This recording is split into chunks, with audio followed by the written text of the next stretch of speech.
Good afternoon. I'm honored to be among you, dear colleagues. The topic of my lecture is the future of intestinal ultrasound in IBD, not the reverse. And from this title, I'm trying to say, I will talk about what is in line in the recent future for ultrasound in IBD.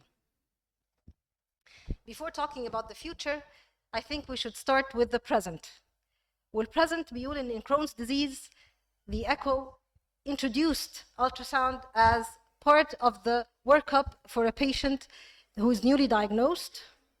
Ultrasound was found to have a great degree of accuracy that could be almost equal to magnetic resonance.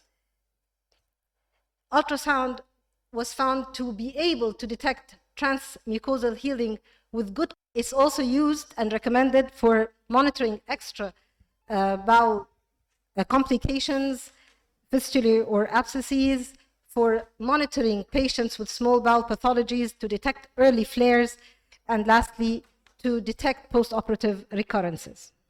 But there is a future for intestinal ultrasound in Crohn's disease.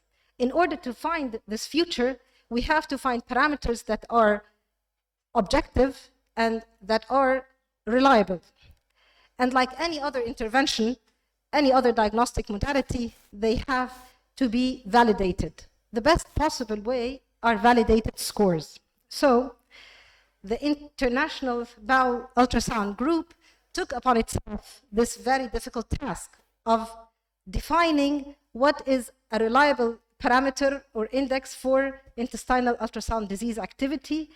And following, I will talk in Arabic, following a large review of parameters, they finally reviewed literature, made a consensus, and decided on these 4 parameters: the bowel wall thickness, most important parameter in ultrasound, the inflammatory fat, which is also called the creeping fat, the color Doppler signal, and the bowel wall stratification. These 4 parameters, they then sub-categorized into normal, uncertain, and activity, and following that, produced an equation. This equation is the addition, the summation of all these 4 parameters, and multiplied them by their coefficients. يعني إيه؟ يعني عملوا دراسة طويلة جدا، طلعوا coefficients، حطوا bowel wall thickness, the color Doppler signaling, inflammatory fat, and stratification, وطلعوا an equation. The equation D is a score from 0 to 100, where 0 is normal and 100 is increased activity. And since life is about trying things, I hope we can all try this International Bowel Ultrasound segmental activity score and see if it works. That's for the future to tell. And what about ulcerative colitis? Mucosal healing is a target in the treatment of ulcerative colitis. Mucosal healing was found to be associated with long-term remission and decreased need for surgery and corticosteroid therapy. Yet, routine endoscopy to detect mucosal healing is neither desirable nor recommended. So here comes the role of intestinal ultrasound.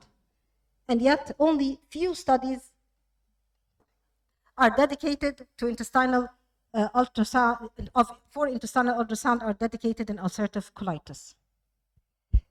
Ever since 2008, this meta-analysis proves that inflammatory bowel disease can be diagnosed with ultrasound with a great degree of accuracy. Moreover, Parente found that he can diagnose mucosal healing with a great degree of accuracy as well, just like colonoscopy, and added that intestinal ultrasound could have a prognostic factor in detecting disease activity at 15 months of therapy. Then why isn't intestinal ultrasound part of the armamentarium in the guidelines for ulcerative colitis? This was answered by a trial called the TRUST and ulcerative colitis trial. A group of German gastroenterologists undertook this study. عملوا إيه؟ They chose 42 centers in Germany, والcenters دي ما كانتش كلها equipped with specialists أو experts. ما كانش كلهم عندهم high end machines ولكن كلهم كانوا IBD clinics. و they collected data من كل السنترز دي وقارنوا ال parameters of intestinal ultrasound to fecal calprotectin and endoscopy as well as clinical remission. What they found was truly amazing. وجدوا in about 89.9% of patients coming with an active flare كان عندهم bowel wall thickening بعكس ما احنا كنا زمان بنبقى متخيلين. مش بس كده هم وجدوا ان after only 2 weeks of therapy half of these patients showed normalization of their bowel wall. يعني within 2 weeks ultrasound was able to tell the clinician that your patient is in remission. This was not only with bowel wall thickness, لا كمان with color Doppler intensity. 35% of patients presented with increased Doppler signaling, and about 1/3 of these patients proved to improve within 2 weeks of the therapy. They also monitored additional intestinal ultrasound parameters like loss of haustration, stratification, and amplified Doppler signaling, mesenteric fat, and found that these also showed significant improvement within 2 weeks of therapy. When the parameter, most important parameter, which is bowel wall thickness, was compared to calprotectin after 12 weeks of therapy, they found that 50% of patients with bowel wall normalization showed decrease in their calprotectin level, which is moderately significant. But what was more significant was that 90.5% of patients with clinical response at 12 weeks showed bowel wall normalization, which means that I can reliably depend on the bowel wall thickness as a parameter for clinical improvement. What this team concluded was that these parameters should increase clinicians' confidence in detection of therapeutic response in patients with ulcerative colitis, and hope that intestinal ultrasound could be part of the guidelines in the next coming years. If we mention in good parameters that can detect disease inflammation and therefore monitor therapy, then an ultrasound ulcerative colitis index is important. يعني ايه؟ يعني زي ما لقينا ان في scores اتعملت للكرونز disease, Botts and his colleagues قالوا why not find a score for ulcerative colitis. وبما ان bowel wall thickening is the single most important parameter, they compared bowel wall thickening detected by ultrasound to the endoscopic Mayo score ولقوا ان في excellent concordance between both.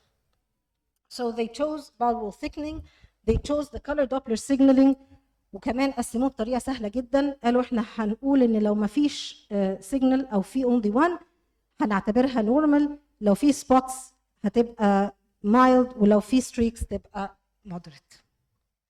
In addition، ودي حاجه جديده، they added the presence of abnormal haustrations, whether incomplete or complete, which also was associated with moderate to severe endoscopic disease with great significance. وطلعوا لنا السكور ده. السكور ده اللي هو ulcerative colitis ultrasound index to assess disease activity is made of 7 points according to the bowel wall thickness, Doppler signaling, abnormal haustrations, and fat trapping. وكمان علشان نحسن صورة الانتستينال ultrasound كل شوية في حاجة جديدة بتطلع.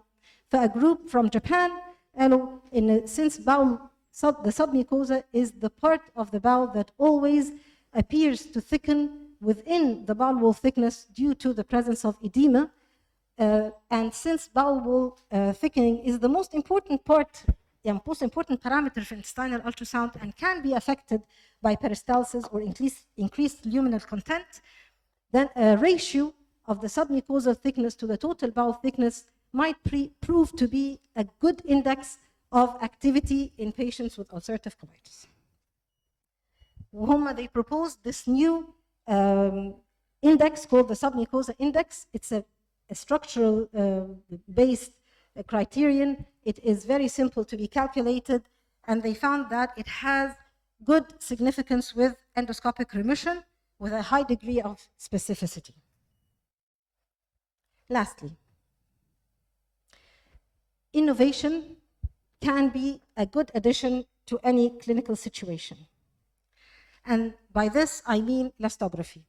Elastography is an innovative technique that can change the way we monitor patients and can affect the way we treat them. Since both CT and MRI are not very strong on the detection of fibrosis, elastography could prove to be a valuable asset to intestinal ultrasound. There are two types of elastographies, the strain elastography and the shear wave elastography. The difference between them is that the strain elastography works upon mechanical compressions, and the shear wave elastography is all about the speed of the shear wave within the tissue. There is a wealth of publications related to elastography and shear wave within the last few years, but I chose only two. This one was present in an ex vivo sample of bowel ileal segments removed by surgery. And from this diagram, you can see that the mean shear wave is directly related to the fibrosis score of the tissues, proving the importance of shear wave elastography in diagnosis of fibrosis.